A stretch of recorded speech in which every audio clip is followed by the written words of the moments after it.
This is Andy Profit. I'm with the AAII Portland chapter. I'm the SIG leader for the Income Special Interest Group. And I want to welcome everybody. And let's get started here. I'll go through some warm-up slides here, and then we'll turn it over to our guest speaker. If I can get that working, hopefully. Yeah, so this is our usual disclaimer. You know, as everybody knows, we are just a bunch of people getting together and talking about our investments. You know, I would strongly suggest that you check with your professional investment advisor for anything you do. Don't take everything here with a grain of salt. And you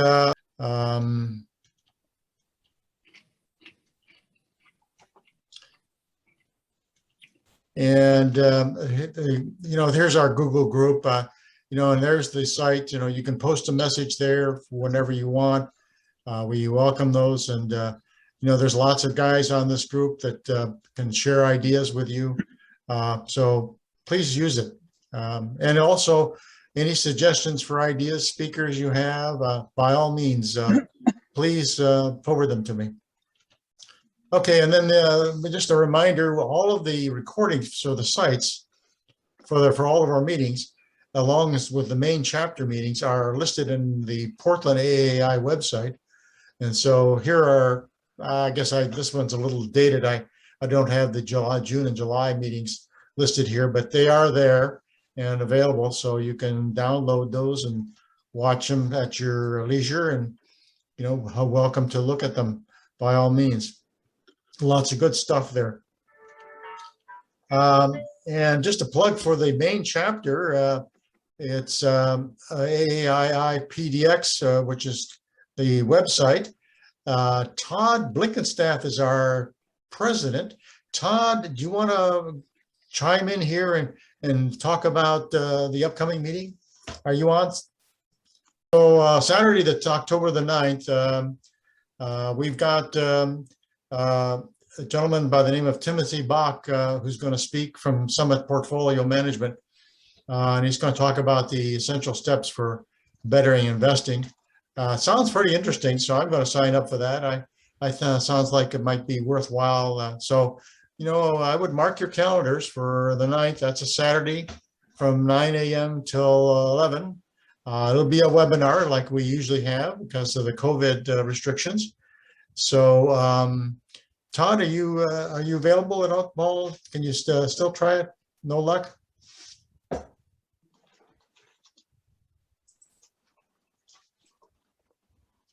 Strange. All right. Okay. Well, we'll just have to move on. Looks like.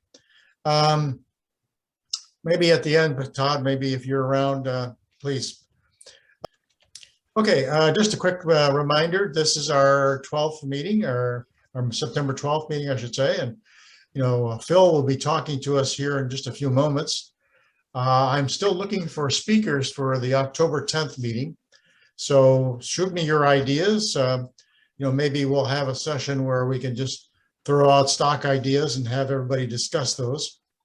Or we'll find a guest speaker. So please shoot those to me because I'm drawing a blank right now in terms of ideas and speakers. So just a reminder of that. Okay, and this is a brief, our guest speaker is Phil Mause, and Phil is a retired attorney based in the Washington, D.C. area. I won't go through all the description here because you've seen this before. It was on the emails that I sent out to everybody. So if Phil has any more to add, by all means, please do that. So I'm going to stop sharing, Phil, and you can share your screen, and we can go from there.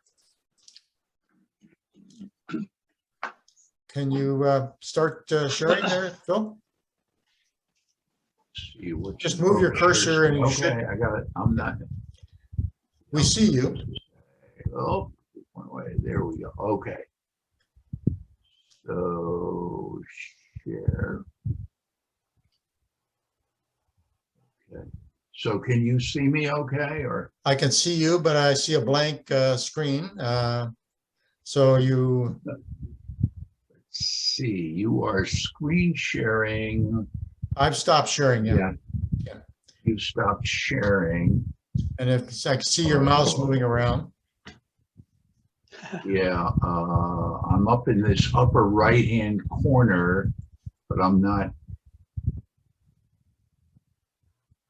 I pressed the share and it says you are screen sharing.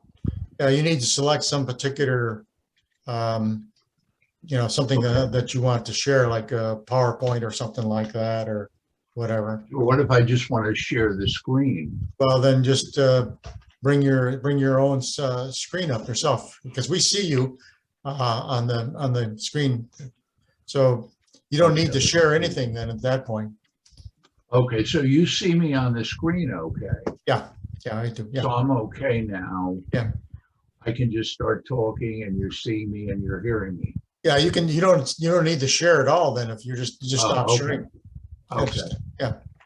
I'm the kind of person who likes to share, although I remember, that old child rearing dilemma where they say, they spend 2 or 3 years explaining to kids what belongs to them and what belongs to other people. And then the kid just about gets to understand that at about age 3. Then they try to teach him how to share. So that's the story of life. Anyhow, I will sort of go through a few things here.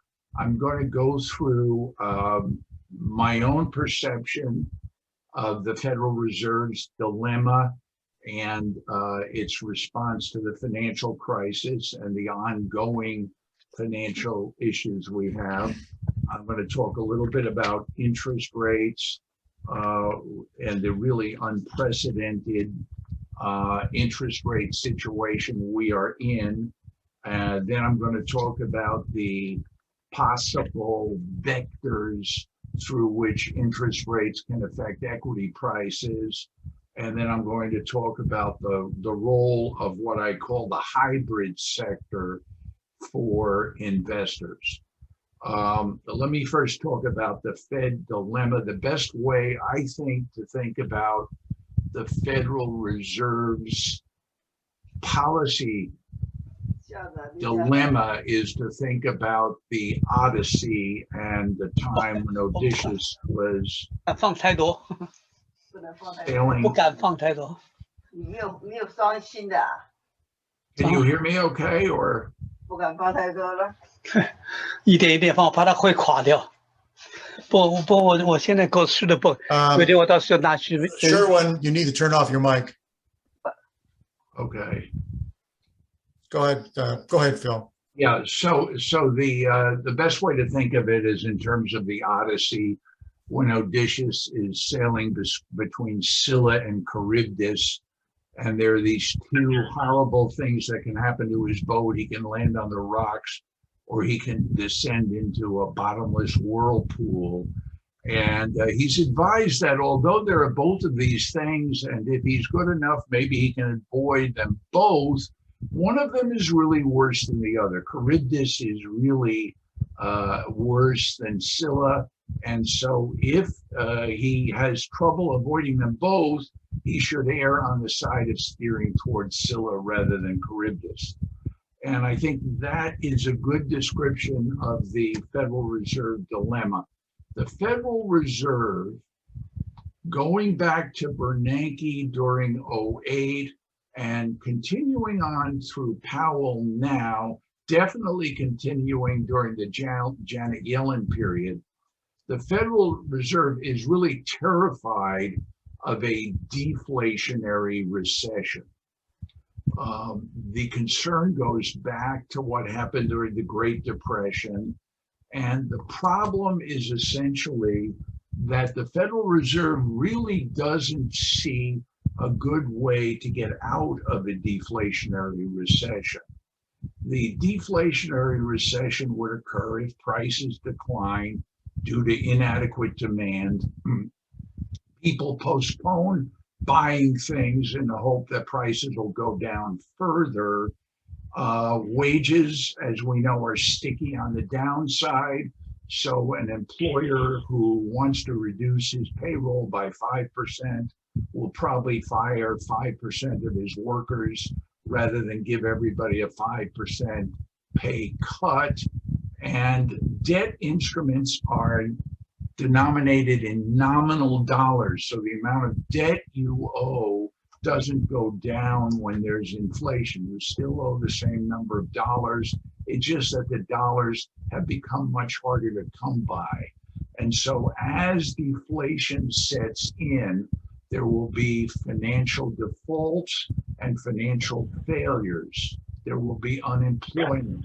People will be laid off. This will lead people to be even more conservative in spending and investing and lead demand to decline more, resulting in increasing deflation and then reinforcing. So it becomes a self-reinforcing downward whirlpool.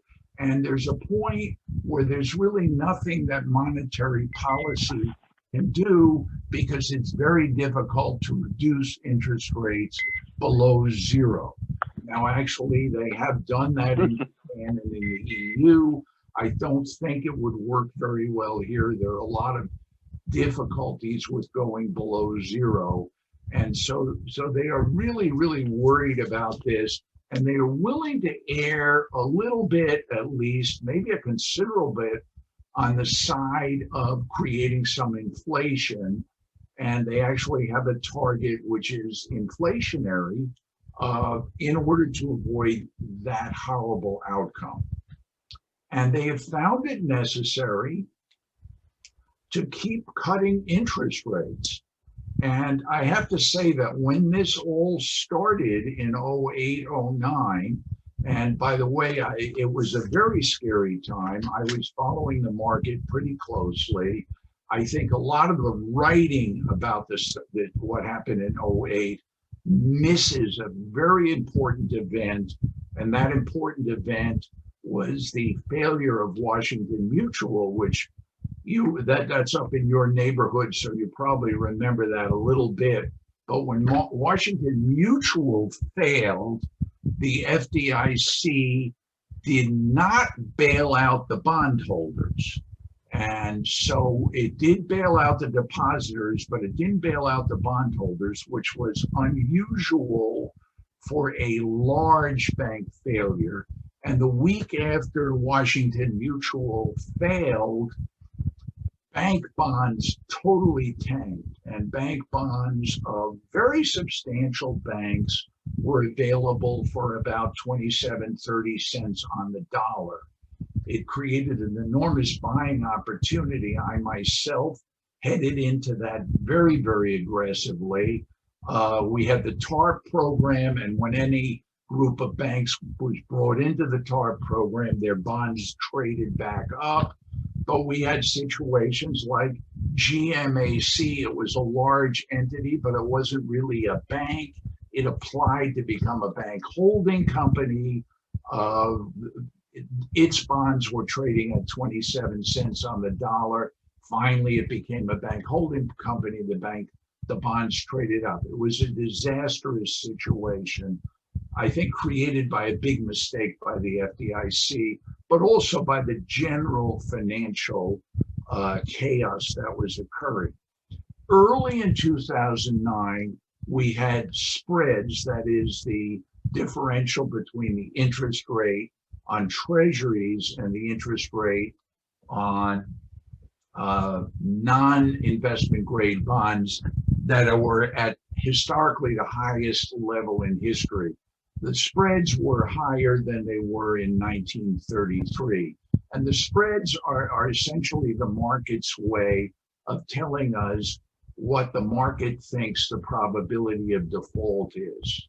And so we had a situation where the market was telling us that we were going to have more financial defaults than we had in the Great Depression.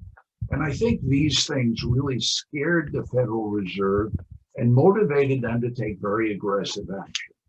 Now, as we came out of this, I wrote a series of articles, and I would sometimes say, well, I think the Treasury rate won't go above 2% for another year and a half.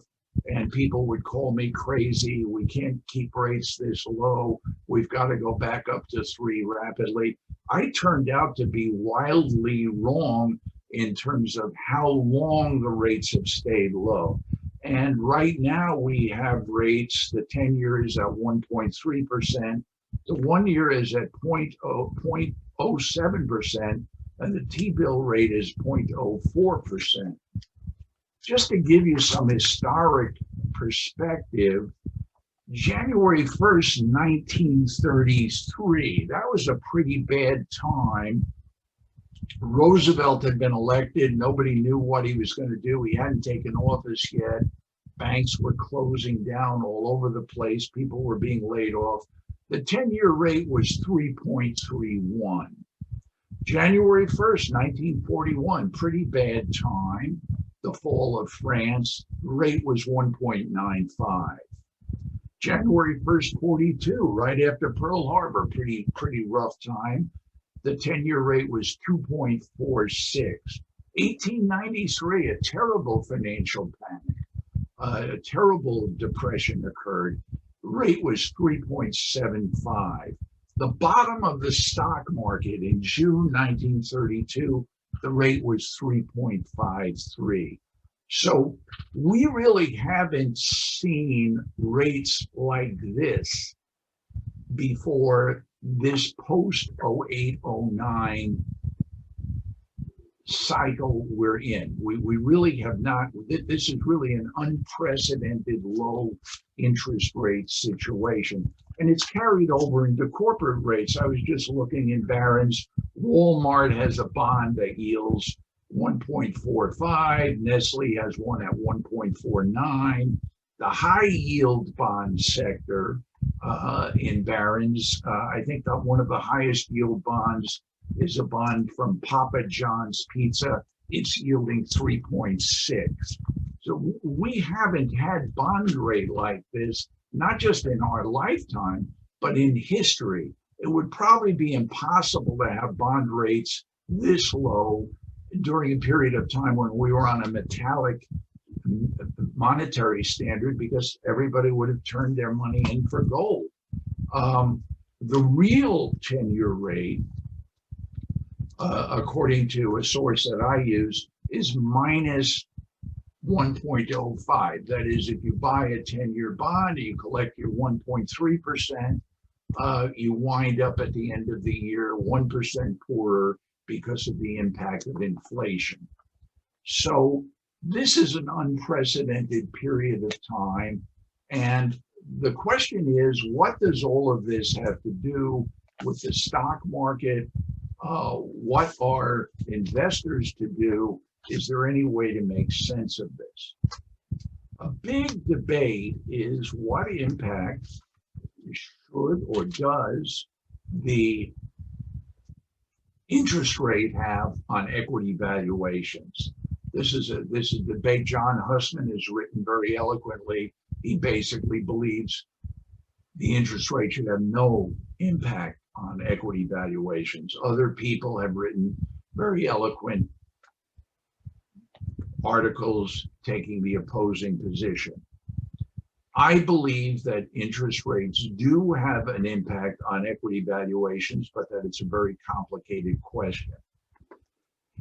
There are 3 basic vectors through which interest rates can affect equity valuations. The first is just the basic system of valuing equities, which is to look at the discounted present value of future cash flow. If the interest rate is low, then the discount rate used to make that calculation should also be lowered. And if the discount rate is lowered, it's going to increase the present value of future cash flow. In this case, it would increase it quite a bit. The second reason is portfolio optimization. Investors at a time when interest rates are very, very low are likely to open their minds to the idea of investing in equities, if only to achieve higher yields through dividend income. I mean, right now, the S&P 500 dividend yield for the S&P 500 index as a whole is 1.3%. That's equal to the 10-year Treasury interest rate, oddly enough. At a certain level of equity prices, lots of equities will start getting up to the 3, 4, 5% dividend yield level, and they become attractive in comparison to bonds. The third reason is more complicated. It's what I call balance sheet optimization. And I think the strongest example of this would be a company like Google. Google has a lot of net balance sheet cash. Google, like a lot of the very large tech giant companies, really has more cash than debt on its balance sheet. It's probably earning before tax something like 1% on its cash, and after tax maybe something like 0.8% on its cash. As a matter of simple mathematics, Google can increase its per share earnings by taking its balance sheet cash and buying back stock, as long as its price earnings ratio is lower than the reciprocal of the after-tax rate of earnings on its cash. So if Google's earning 1% after tax on its cash, and Google's price earnings ratio is below 100, then Google can increase its earnings per share by buying back stock. Now, again, this is something that hasn't historically always been available to companies. A very, very important date in the investment history universe is the date on which the SEC issued share repurchase safe harbor rules. So the SEC in the early 80s issued rules that allowed companies to buy back their own stock without running the risk of being charged with insider trading if they stayed within certain parameters established by these safe harbor rules. This encouraged share repurchasing, and as you've seen in recent years, there's been massive repurchasing of shares because of the mathematics of the situation I described. Even companies that don't have net balance sheet cash, let's take a company like Walmart. We just saw that Walmart is borrowing money at 1.45%. So Walmart, as long as its price earnings ratio is below 60, Walmart can borrow money and take the borrowed money and buy back its own stock and increase its earnings per share. Now, there's a limit to what Walmart or any company can do by borrowing money, because if it borrows too much money, then its credit rating declines and the interest rate on all of its borrowings go up. So there are limits to the share repurchase mechanism, but it's become a very, very powerful mechanism, and it is one of the things I think that keeps propelling the stock market upward. Given that I think there's a pretty strong case that there's some connection between interest rates and equity valuations, we then come to the question of whether you can come up with a formula for that connection. And I think the answer to that is that it is impossible to come up with a hard and fast formula. In the early part of the recovery from 08, 09, I wrote a series of articles pointing out that the S&P 500 index consistently traded in a fairly narrow range around a 2% dividend yield. That is, that the S&P 500 was increasing primarily because dividends were increasing, and it was staying around 2%. That was at a time when interest rates, though, were quite a bit higher than they are right now. Now, the S&P 500 is trading at a 1.3% dividend yield, and that may be justified by the lower interest rates. When I talk about the S&P 500 index dividend yield, you have to realize that a big part of the index is made up of companies like Google, Amazon, and Facebook that don't pay any dividends at all. So the fact that the aggregate dividend yield is 1.3% really masks the fact that lots of companies in the S&P 500, lots of large companies, pay dividends that are a lot larger than 1.3%, and the average is pulled way down by Google, Amazon, and Facebook, and other companies. Where does this leave us?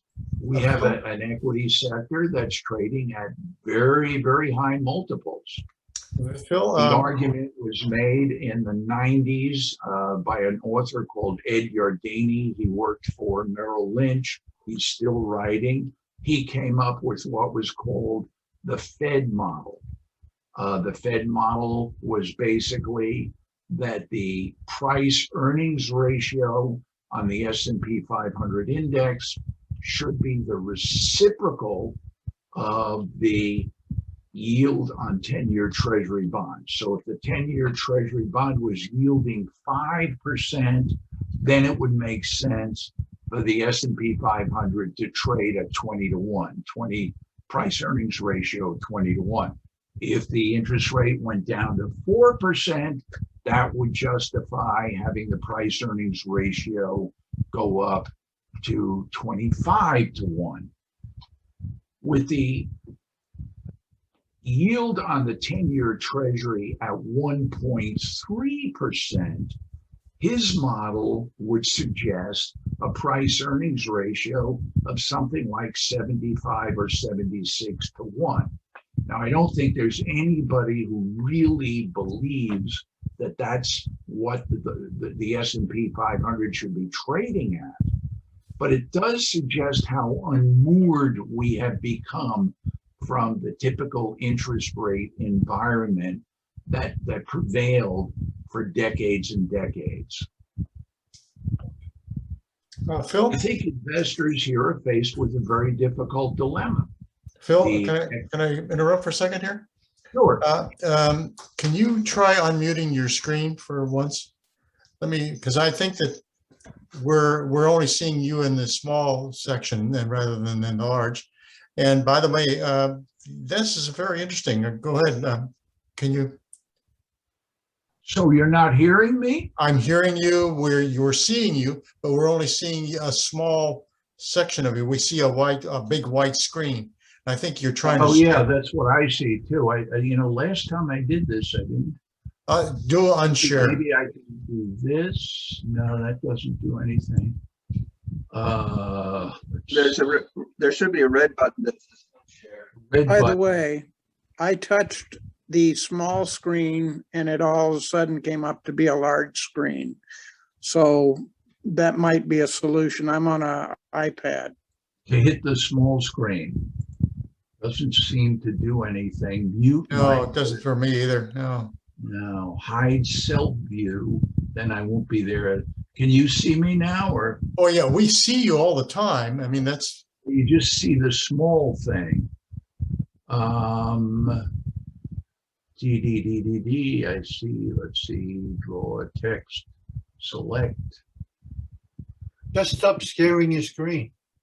Yeah, just stop sharing your screen. I think that's the way to do it. Yeah. Stop sharing my screen. Yeah, if you Yours- move your cursor, you should see, Okay, new share, stop video. Yeah, stop share. Or the share. There should- We'll try that. How's that? Unshare. There should be a red button that says unshare. Stop share. Okay, I press stop there share. we are. There You you got me? Ah, Yep. yes, you're Okay. beautiful. Good. Okay, I'm sorry. Sorry, I go was ahead. I'm quite sorry. happy with just a little view, but Um, by the way, while we're having this pause, do you want to ask questions, people to ask questions as you proceed, or do you want to, Yeah, you can, since this is an interesting stopping point, I have some more material I want to cover, but this would be a good point to get some questions. okay, sure. Anybody got questions for Phil?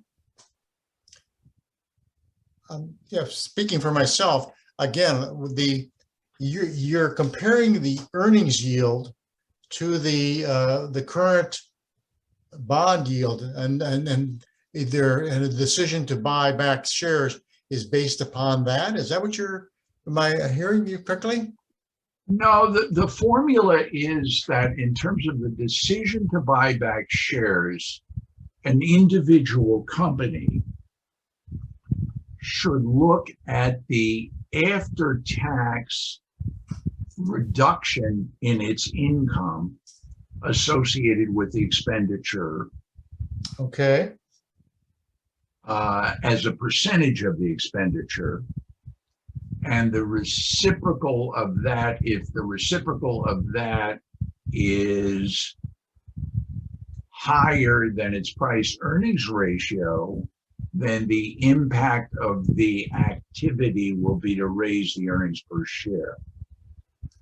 So if the after tax, if you spend $100 million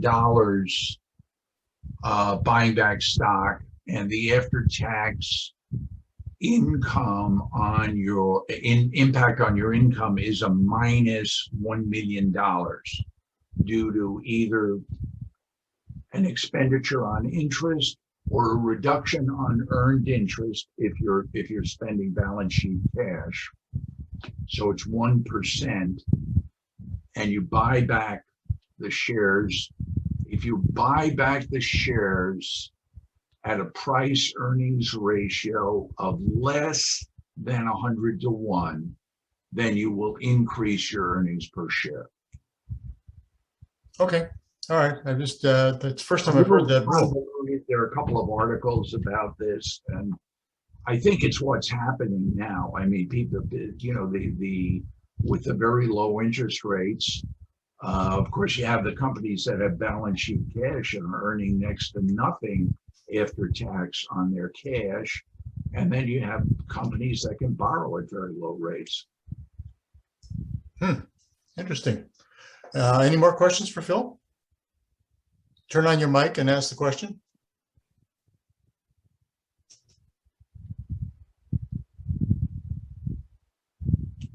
Okay, let's go ahead and Phil. Then.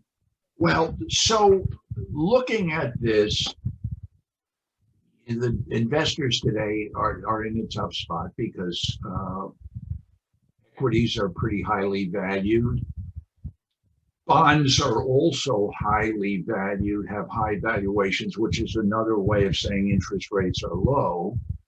And the typical financial planner advice, which is maybe to have 60% equity, 40% fixed income, may not work as well today because of the very low returns on fixed income. The other problem with fixed income today is that we may be coming to the end of the very, very long period which started in 1982. And by the way, I just have I'll throw around some other interesting numbers. I'm always fascinated by economic history. So January 1st, 1982, the 10-year rate was 14.59%, to give you some perspective. Another number I ran into that was really surprising. People talk about the deficits we're running being larger than the deficits we ran in World War II. But as a percentage of GDP, in 1943, we ran a deficit of 30.3%, and in 44, it was 22.7%. That was the relationship between the deficit and the total GDP. In this cycle, I think the worst we've done was in 09 when it was 10%. So a little bit of perspective. But anyhow, fixed income, I think, is tricky because you get almost no yield at all unless you're willing to invest with a fairly long maturity. But if you invest with a long maturity, you're really exposed to enormous depreciation in value if interest rates go up again. And so while in a sense fixed income is safe, is if you're willing, if you buy a 30-year bond and you hold it to maturity, you will get the face value back. But during those 30 years, you may incur enormous paper losses in terms of the value of the bond. So for all of these reasons, I think it's beginning to make sense for investors to take a closer look at what I call the hybrid sector. And this is a sector which produces substantial yield.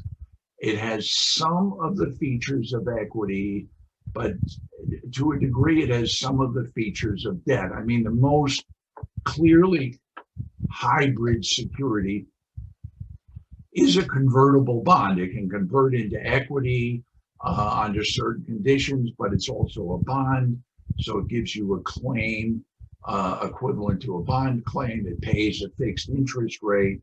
But there are other securities too that have these features of being somewhat debt-like and somewhat equity-like. And that's what the group I work with, HDO, specializes in.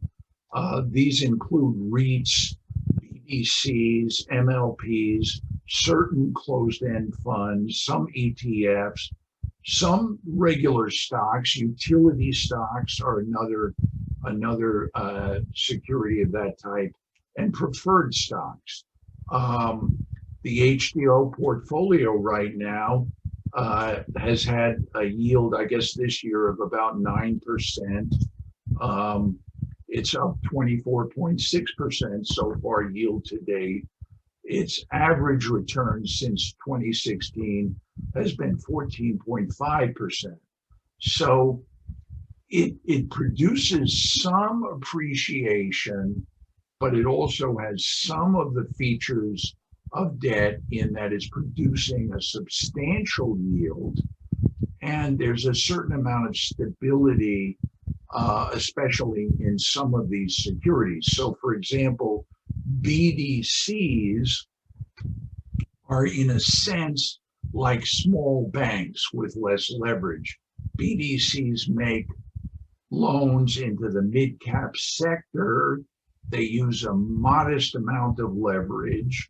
The loans earn interest. The BDC's income is based on the spread between the interest it's earning and the interest it's paying. Well-run BDCs have very low default rates, and they are able to make loans still at double-digit rates in some of these markets, and able to keep the ball rolling and then pay out, between 6-8%, maybe more. We have identified some of the winners in the sector. There have been some burnouts in that sector, but again, it's a little bit like a hybrid between a bond and a stock. You could say that about certain REITs, for example, triple net REITs. Triple net REITs basically rent out property on a very long-term basis. Some of these properties are build-to-suit properties. They're long-term leases. The REIT is not responsible for property taxes, maintenance, or other expenses. The tenant covers those expenses.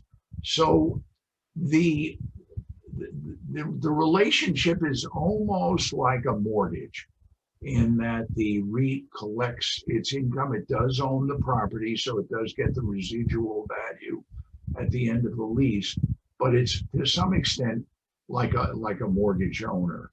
And some REITs are actually mortgage REITs. They're agency and non-agency mortgage REITs that just hold a lot of mortgages, borrow money against the mortgages, and again, make money on the spread. MLPs, again, in many, many cases, have long-term take-or-pay contracts that are almost debt-like. In other words, the shipper pays on a pipeline whether he uses the pipeline or not. And so he's essentially paying like a kind of rent to the MLP. Now, the MLPs vary enormously. There are some of them that don't have those kinds of arrangements. Some of them just run gas stations. But MLPs, again, to a degree, have somewhat of a bond-like characteristic. Closed-end funds, of course, many of them are made up of bonds and simply a collection of bonds in a closed-end fund. Some of them are made up of bond holding companies. And so these sectors create opportunities for investors now. A reasonably conservative investor in this area is not going to have a lot of trouble finding a 6 or 7% yield on some of the better securities with a reasonable amount of risk. And I think that in an era in which fixed income is risky because rates may go up, it's unlikely rates are going to go down very much from here. So you kind of see, you're kind of at the end of the road of appreciation in terms of fixed income. And equities may be a bit risky because valuations have become extended. This sector is worth a look.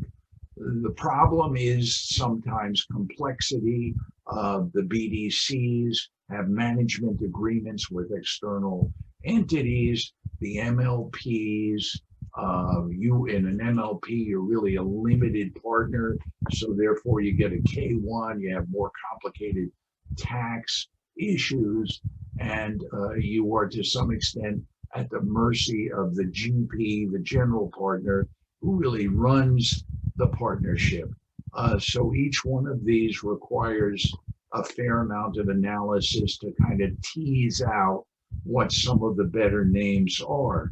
But in a world in which fixed income is, I think, very, very problematic, and in which equities are somewhat problematic, although it is entirely possible that this bull market has a ways to run. It is entirely possible, especially when you look at something like the Ed Yardeni Fed model, that with very low interest rates and a supported Federal Reserve, we could see this run continue. Maybe you don't want to count on that happening. And the hybrid sector becomes very, very interesting. HBO, the organization I'm involved in, has a group of people with, I forget, we calculated our aggregate number of years in the financial markets, and it's up well over 100 years. It's not that we're all over 100 years old, it's just adding together 20 years, 30 years, etc. We have one person who specializes in REITs. We have a person who specializes in preferred stocks. Some preferred stocks have been quite attractive, especially because some of them are lightly traded, and there have been bargains that open up from time to time. And we have others who work more extensively on MLPs and BDCs. I think it's an area where there's quite a bit of opportunity still, although prices have traded up. And investors, especially retirees, should take a hard look at the sector. That's about all I have, so I'll open it up for questions. I hope you can still see me. Okay, anybody have a question for Phil? Phil, one thing that's come across my desk today, or actually this week, and I was mentioning it earlier, is there was an article in the New York Times about the Democrats eyeing taxing buybacks. Have you seen this thing, and have you know anything about it at all? Or?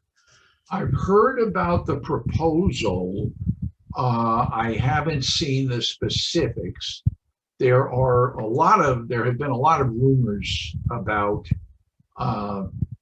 changes in tax policy.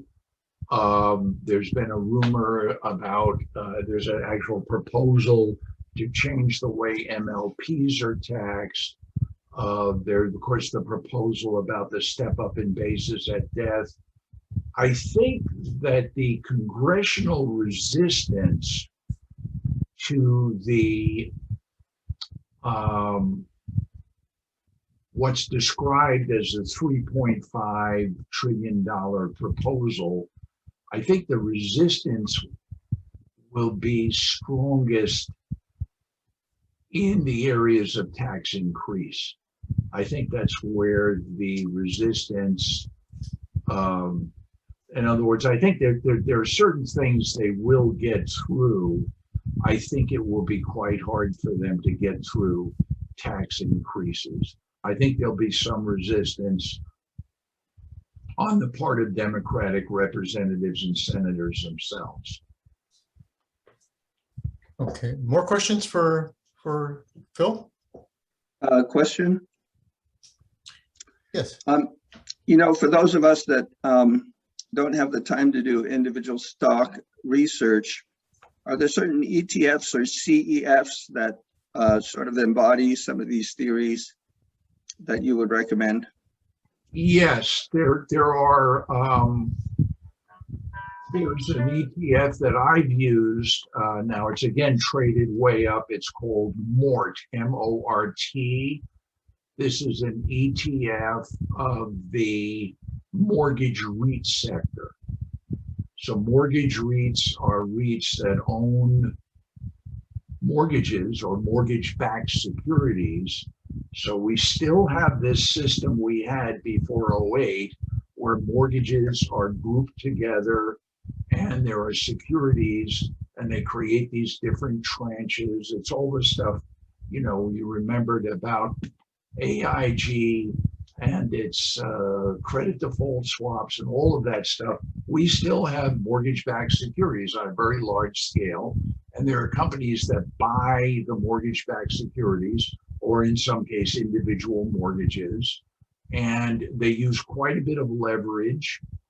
And because they use quite a bit of leverage, they have to follow some hedging strategies because the value of these mortgages jumps around when rates go up or down, and sometimes counterintuitive ways. So sometimes what happens is you would think something would happen that would increase the value of the mortgage. Like, for example, when rates go down, one of the problems is lots of people with higher rate mortgages prepay their mortgages and refinance at a lower rate. And that prepayment risk reduces the value of those mortgage-backed securities. So you have mortgages at a pretty high level, interest rates going down, you would think this is golden. The value of those mortgages should increase.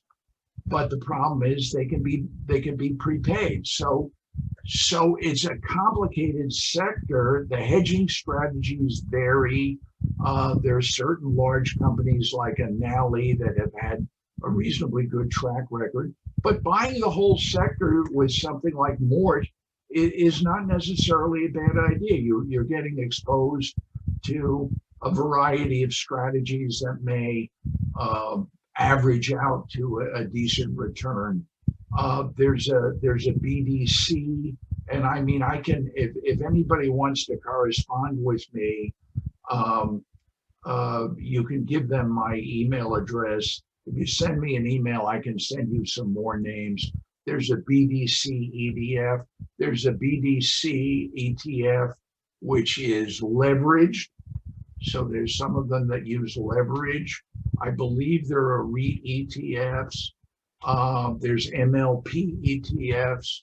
What you'll typically get with these things is you will get the sectors, so you'll get a lot of the largest cap companies. So if you get a BDC ETF, a big chunk of that will be Ares Capital, which is the largest cap BDC. But yes, you can participate that way. These BDCs, they are taxed as ordinary income, aren't they?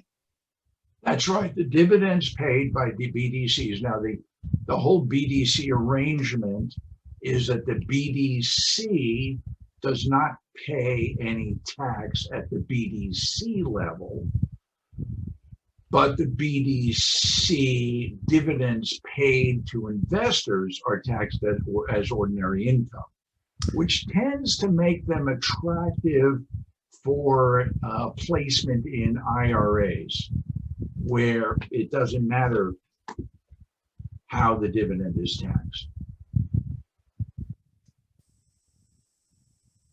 More questions for Phil? Interesting topic, very interesting. Every time I've looked at BDCs myself, I'm always concerned about the interest rates. If interest rates start to climb, looks like these guys would feel a pinch. They would be squeezed a bit. Am I correct in that, or? Well, you have to. This is getting into the weeds. So many BDCs have loaned, and most of their recent loans are at floating rates. So their rates will float up, but you have to be aware that as the rates flow up, it may create stress on the borrower, so it could start to generate more of a default risk. So, but many BDCs have floating rate loans that float up. Some of them have a floor. They can't float below a certain floor. And sometimes you have to analyze that issue in terms of how interest rates proceed. BDCs tend to borrow. They can borrow, but they're not like banks. They can't have anything like the leverage that banks have. But they have gotten a recent change in legislation permitting more leverage than they historically had, and they typically borrow at fixed rates. Thank you. More questions for Phil?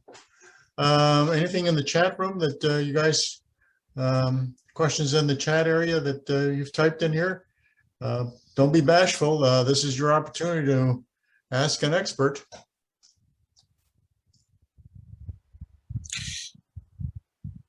Phil, can I ask one question? Sure. So you mentioned that BDCs can be purchased in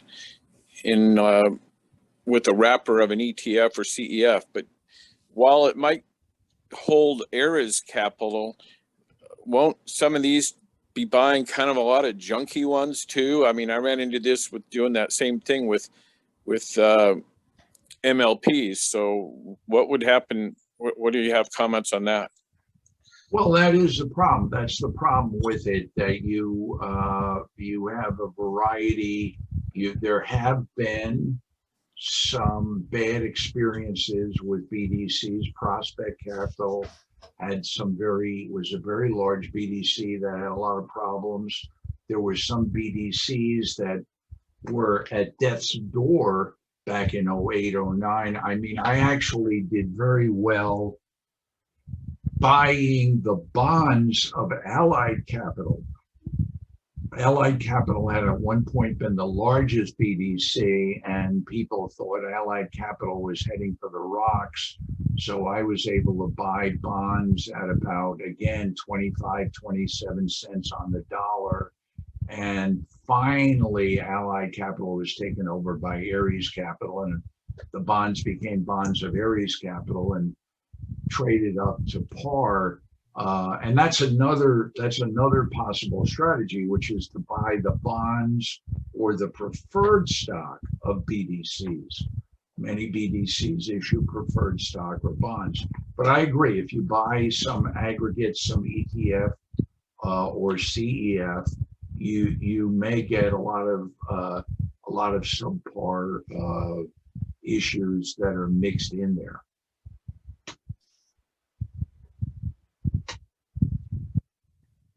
Thanks. Any more questions? Yeah, go ahead. Yeah, I had a question. So you touched on something saying that if we're in a prolonged low interest rate environment, that possibly the fair value of the market might be at a higher price to earnings ratio. I think you said around 75 or something. And I've heard that echoed by Aswath Damodaran, and also Warren Buffett is at his last shareholders meeting. So I guess my question is, if I was thinking about having more than 60% in equities, what's the probability that we are actually in a prolonged interest rate environment? And if that is the case, maybe the market is undervalued. Well, again, I think that although if you looked at what was called the Fed model that I described by Ed Yardeni, it would suggest a PE ratio of about 75 or maybe even a little more. I don't really think that that's going to happen or that should happen. But it does put things a little bit in perspective since we're really below half that level. I don't know, first of all, as to whether we're going to have a prolonged low interest rate environment. I think the Fed is going to be very careful about raising rates. I kind of think we're pretty much at the low point now. But I've thought that before and have been terribly wrong. So I kind of think 1.3, I mean, we've been below 1.3. So right after everybody freaked out last year in March and April, the 10-year rate was 0.6, which is about half what it is now. But that was for a fairly short period of time. I think it's going to work its way higher. We have some inflation now. We have concern about the deficit, but we could have some crazy things happen. We could have another one of these debt ceiling face-offs in Congress, leading to a lot of turmoil and uncertainty. And the Fed may want to be reassuring markets and may try to do something to get rates even lower. So I think it'll be a long time before you see a 3% 10-year on the 10-year. I think it's going to be quite a while. I don't know if I'll be alive. I have AFib, and so I'll disclose I have a hip problem. So you can get out your actuarial tables and try to figure out exactly what I'm saying. But I think it's going to be, I think they're going to be quite hesitant about raising rates. And they'll be willing to tolerate quite a bit of inflation risk. And with that, yes, I think we could, first of all, we could see nominal earnings go up if there's inflation. you'll see nominal earnings go up, and the bull could run a little bit here. I definitely think, when you look at it, you look at the situation, where should you put your money? And you have companies like Apple and Microsoft, and you look at the share price, you look at the price earnings ratio, and it looks very high. But then you realize, well, they have a lot of balance sheet cash. So we really have to back out the balance sheet cash to get the enterprise value. We really should be looking at that. The enterprise value is lower. Then we look at the earnings statement, we look at the cash flow statement, and we see they have a large expense for amortization and depreciation, which is not really a cash expense. There's no cash going out the door. And these are not companies that have large, rusty buildings that are cranking away, putting steel out the door. The amortization, depreciation is probably to some extent unreal. If you add the amortization, depreciation back into income, if you take the balance sheet cash off market cap to get enterprise value, and then you look at enterprise value as a multiple of cash flow, you can get down to numbers in the low 20s.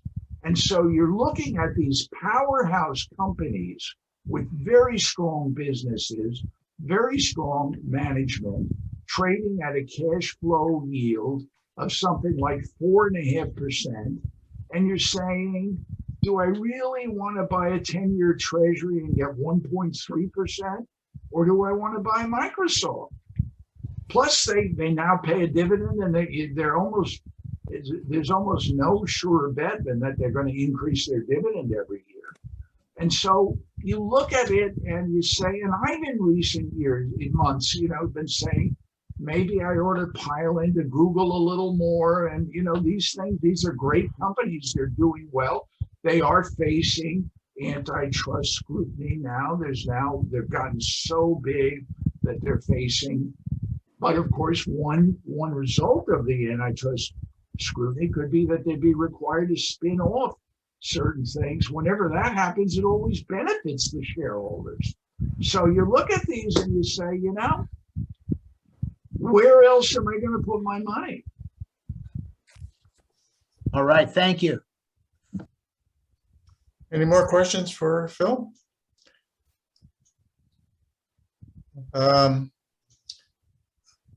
Paul, did you have one? Unmute your mic, guys, and ask your questions. I see there's some questions in the chat room. You might as well verbalize on them instead of just typing them in. Feel free to. You want me to look at that, or? Yeah, you can look at them too. Go by all means. There's a few there. There's some logistical stuff, but. Yeah, Andy, that last question was from me, so I don't have any more right now. Oh, okay. All right. Yeah. Any more questions for Paul?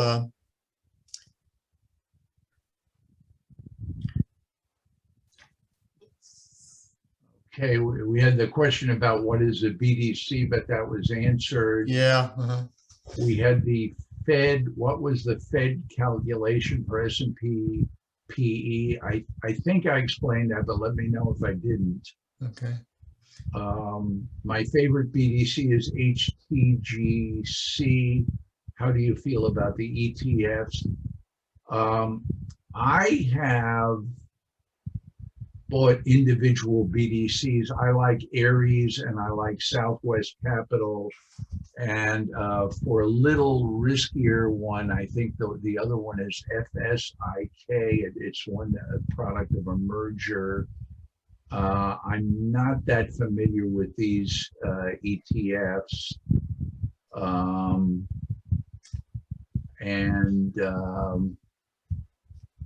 The other thing, I think I mentioned it, but I do, because sometimes we get criticized if we don't mention it. So the MLPs are taxed in a completely different way from regular corporations. And if any of you, I was a partner in a law firm, and I had to pay taxes in something like 5 or 6 different states. Your income in the MLP is not based on what is distributed to you.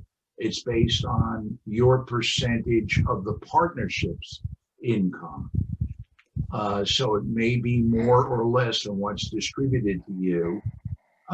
And adjustments are also made in your tax basis based on events within the company. So when you sell the MLP, your tax basis is not going to be the price you originally paid.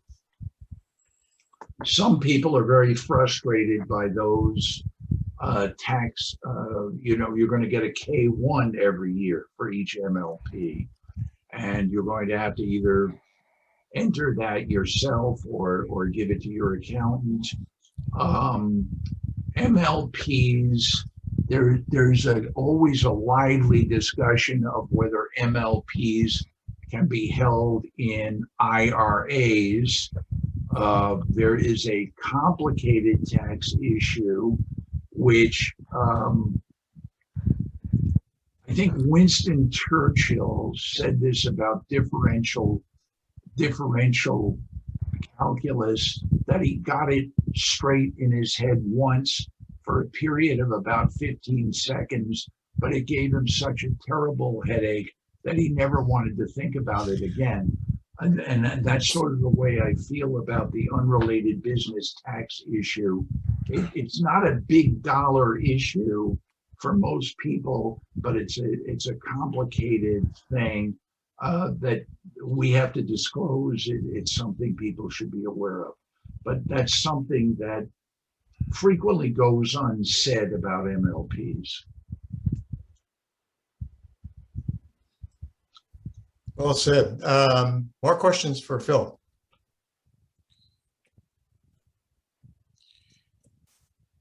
Phil, you mentioned utilities as being one of these in your hybrid list. Can I ask what you think of? I guess you consider AT&T to be a semi-regulated utility. What do you think of AT&T prior to the spinoff? I kind of like AT&T and Verizon. They have a tremendous amount of debt and they have a constant need for CapEx, but they dominate a very, very important business. They've worked their way into some other activities. So I would be in a sector like that. I would probably buy them both because I don't have a good opinion on what, it's like buying Pepsi and Coca-Cola, unless you really are in the industry and you know that one is better than the other or its prospects are better. But yeah, I generally like AT&T. I own AT&T and Verizon. They are not as much bond-like as regular utilities are typically rate of return regulated by state commissions, and AT&T and Verizon are, I don't believe, regulated in that way. I also have been looking at AT&T myself, and one of the things that really intrigues me about AT&T is the ratio of debt, long-term debt, to their EBITDA, to their earnings before interest and taxes, because that's kind of a measure of their ability to, pay down their debt, I guess. And, if you look historically at them, they have not done a very good job of diminishing or offloading their debt. And so I can see why they finally just sort of threw up their hands and said, all right, let's sell DirecTV and Time Warner and some of these other content provider, because the ratio is very, very high. What is it now? I know it's about 6 or 7. If I remember right. I may be wrong. Maybe around 5, but it's high. It's very, very high. And, that caused me to think about other stuff in my portfolio.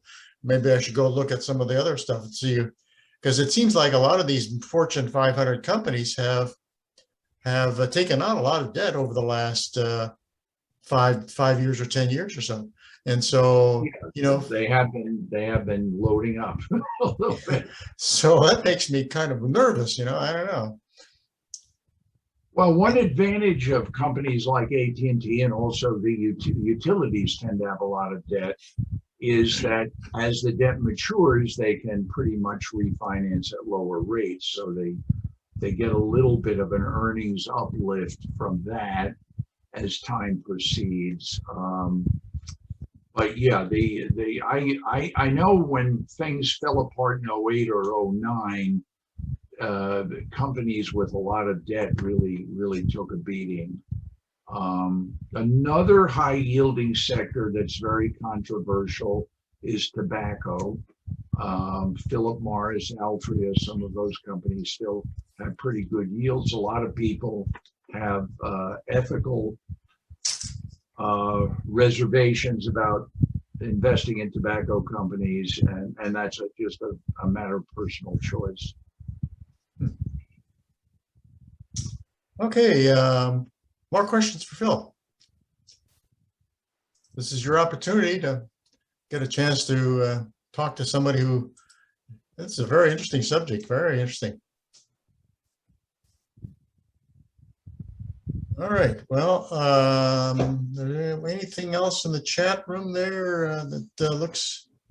No, I think that's it. I guess I just like to close by saying that HDO, the service High Dividend Opportunities on Seeking Alpha, I think we still have a free trial period, so you can sign up and take a look at it and use it for a period of time before you have to make a financial commitment.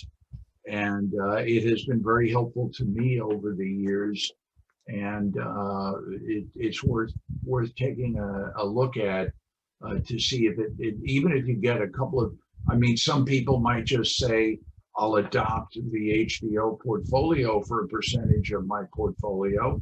Other people may say, I'll just every so often get a good idea.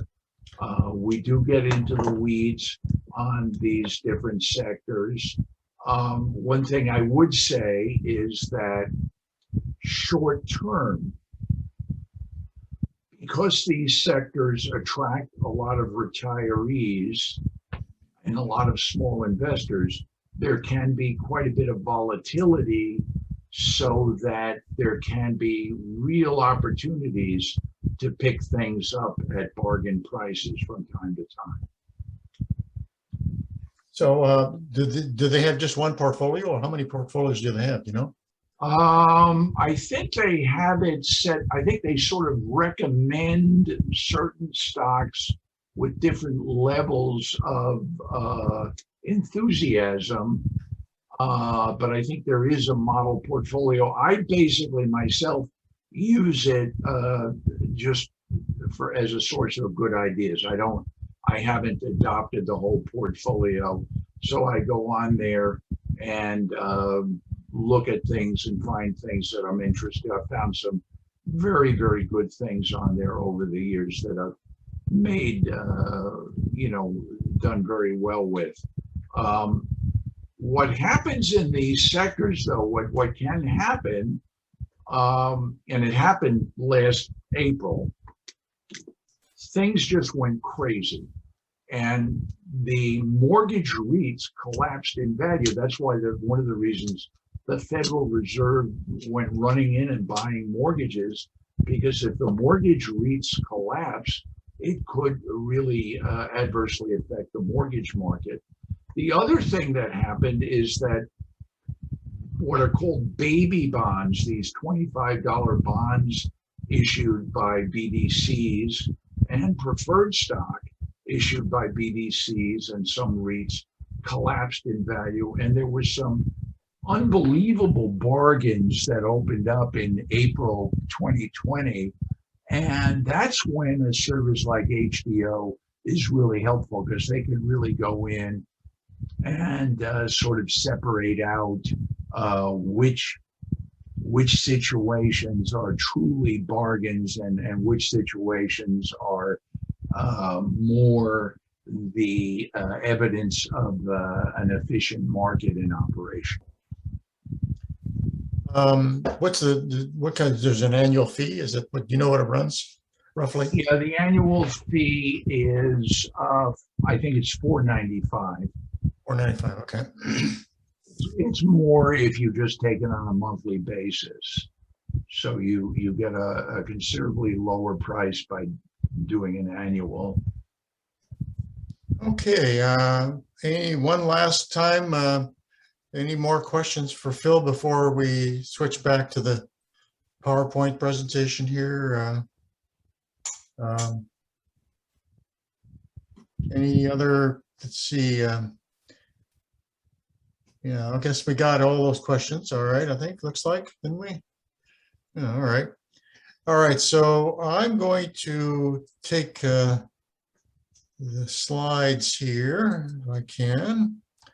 So I'm going to say goodbye because I have to get ready for a trip to England. So. Oh, okay. Well, safe voyage, and thank you very, very much for taking the time. I know, you know, it's Sunday evening for you guys, and you know, we may be cutting into your NFL football time, but sorry about that. Our guys just lost another game. Oh, okay. I was going to watch the 49ers, and they blocked me out, so I'm quite annoyed about that whole thing. So yeah, no, it was a close one, but they the team without a name.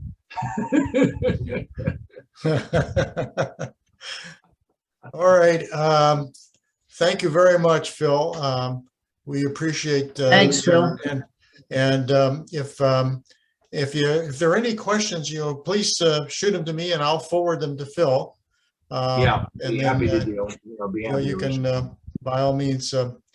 I'm sure he'll be happy to respond. And I would take a look at the high dividend opportunities. It sounds like an interesting service. All right, let me see if I can get to my last slide. Todd, did you want to chime in here? I don't know if he's still around. Todd sometimes gets very busy. Oops. Let's see, hold on here. Todd, did you want to? Well, okay, then I'll mention it again. We have an upcoming meeting on